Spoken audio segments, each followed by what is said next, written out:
Hello mga lods, mga kapobre. Nandito pala ako ngayon sa isang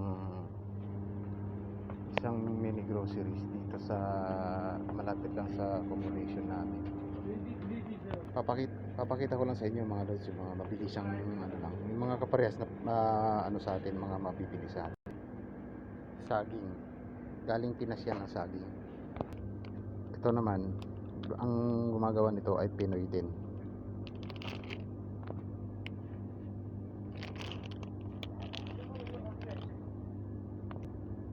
Parang pandesal lang siya. 6 real century tuna.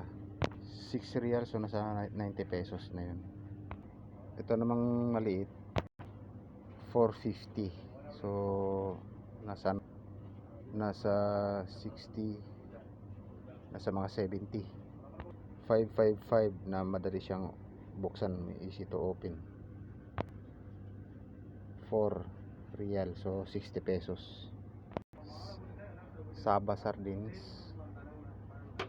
ano rin to, 4 real din, 60 pesos.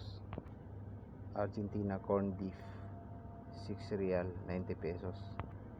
Pure Foods corn beef, magkano to, 11.50, so 160.